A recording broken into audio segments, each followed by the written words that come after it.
Today, we're looking at Diamine Turquoise. Hi, I'm Adam, and I'm an ink guy. I get inks, test them, and share the results with you. Now, as it sounds, Diamine Turquoise is a turquoise ink. To make sure I have a range of experience with this ink, I do the writing samples, I put the ink into a different pen for a day, I then put it into a nib-assigned Singularity with a fine nib to take my notes for this video. Now, before we look at the writing samples, let's look at the sciencey bits. Up first is the chromatography, and I agree with Vita that I've learned a lot by doing multiple chromatographies. The one on the left is done the way it's supposed to be done. I put a line of ink down and immediately put it into water for 10 to 15 seconds. And we see the turquoise at the bottom. It really runs away from the water. It's fleeing it. And we see at the very top a nice darker blue than the turquoise that's there. The one on the right, I let dry for 10 minutes before I dunk it into water. And this is another one of those examples that if I covered up the D in the chromatography, you may not be able to tell the difference between either of them. Resistance tests are done to see how this ink can be expected to perform on the page, and more importantly, how hard it might be to clean from your pens. Now, I let the smear dry for 3 days before testing it. Looking at the highlighter, it handles itself mostly fine until you look at the top of the lowercase h, where it becomes really blown out there. And there's only 4 letters, and losing 25% of what you write could be a big deal. I probably wouldn't use this in a note-taking situation. Now, water, surprising to me based on how the chromatography went, water did not completely remove it. It's only removing the blues off of the top, but it's leaving all of the turquoise in place. Pen Flush did everything that water did and a bit more. You can see at the edge and at the very top where some of the white of the paper is coming through. This means that Pen Flush is all that you should need to get this out of your pen. Now, even though you're not going to need the 1/3 bleach solution, it does completely obliterate this ink, removing it from the paper. For the inks I've tested, I have found an average viscosity of 2.5, with a realm of normal being from 2.1 to 2.9. Diamine Turquoise has a viscosity of 3.42, making this a drier ink. To find my average dry times, I use my writing samples done with the extra fine and medium nib on Clairefontaine, Tomoe River, and Rhodia paper. For the inks I've tested, I have found an average dry time of 17 seconds, with a realm of normal being from 13 to 21 seconds. Diamine Turquoise has an average dry time of 15 seconds, making it normal. Now, let's look at the writing samples. I picked this ink up in sample form, and to keep my writing samples consistent, I use a Jinhao 159 with a Goulet 1.1 stub, a Jinhao X450 with a Goulet medium, and a Jinhao X750 with a Goulet extra fine. Let's take a look at the Clairefontaine. We get no bleeding, no ghosting. The 1.1 has no feather, spread, halo, sheen, and no shading. Odd for a turquoise ink. The extra fine is slightly lighter in tone, about 2 or 3 tones lighter. It has no feather, spread, halo, sheen. It does show some shading. Like in Quick, we have nice and light at the top. It gets darker into the bottom of the Q, lighter out of the bottom of the Q, dark into the U, light into the I, super dark into the CK.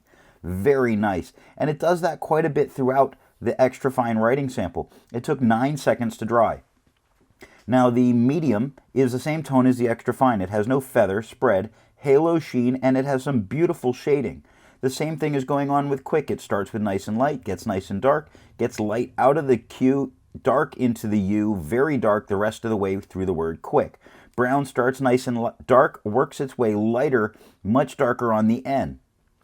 Fantastic. 14 seconds to dry. Now the scrubby of the extra fine and the medium show plenty of color variation. The medium you have to look far left to far right, even though we saw more color variation in the medium than we are in the scrubby. We do see some color variation in both, and the smear test you could likely recover if you smeared while you were writing.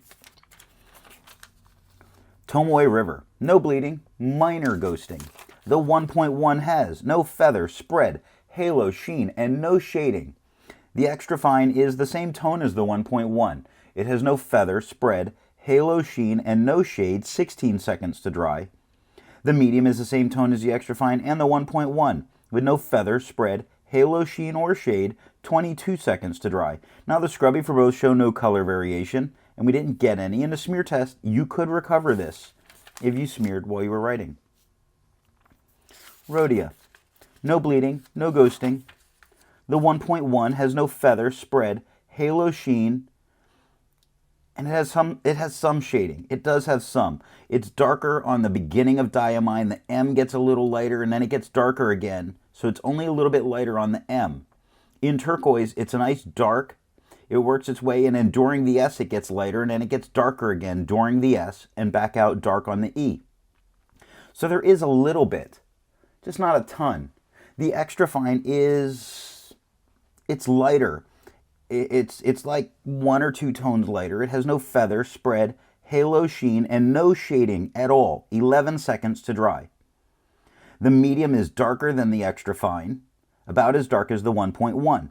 It has no feather, spread, halo sheen, and no shading. 15 seconds to dry. Now the scrubby of the extra fine and the medium both show some color variation, but we get none in the writing sample. And the smear test, you could recover this. You could, if you smeared while you were writing. Limone paper. I just like that name, Limone. I don't like the paper, but I like the name. It's funny because when it comes to the bleeding spots, it bleeds heavy into the page. It does not bleed through the page. It does not touch the page underneath. The 1.1, I don't think you could use the back of the page well. The medium, I don't think you could use the back of the page well. The extra fine, you could, even though it has some show through. The 1.1 has no spread, but it has feathering all over it. Really gross feathering. I'm going to move on from that one. No halo, no sheen, and no shade. The feathering's so bad. So bad. So bad. The extra fine is a slightly lighter tone than the 1.1. The extra fine has spots of feathering. Spots of feathering.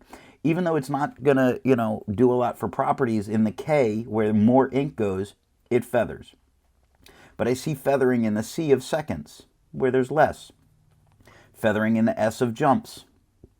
Feathering in this entire the. No halo, sheen, no shade, 4 seconds to dry. Medium has no spread and has incredible feathering all over it. It's not big, obnoxious feathering, but it is tiny feathers on all of the writing. It has no halo, no sheen, no shade, 7 seconds to dry. The scrubby for both show no color variation, and we didn't get any. In the smear test, you could definitely recover if you smeared while you were writing. Black and red notebooks, no bleeding and no ghosting. The 1.1 has no feather, spread, halo, sheen, and no shading. The extra fine is a significantly lighter tone than the 1.1. It has no feather, spread, halo, sheen, no shade, 6 seconds to dry. Now the medium is significantly darker than the extra fine, and it's quite a bit darker than the 1.1. It has no feather, spread, halo, sheen, no shade, 9 seconds to dry. The scrubby for both show us no color variation. We didn't expect it, and we didn't get it.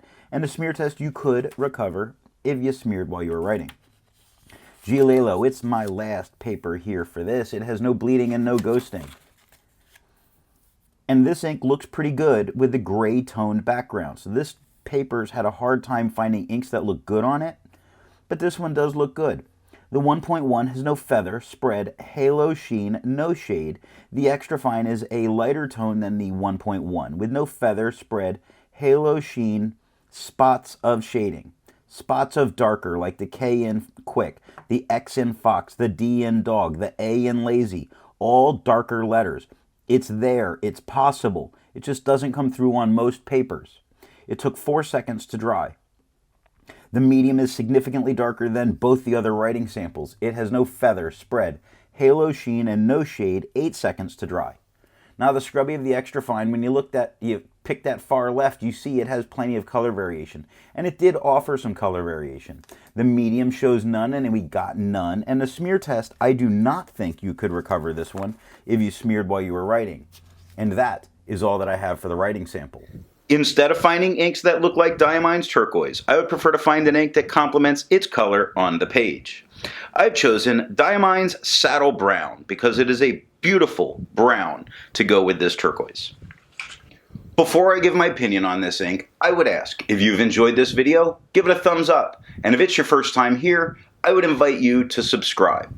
So what do I think of Diamine's Turquoise?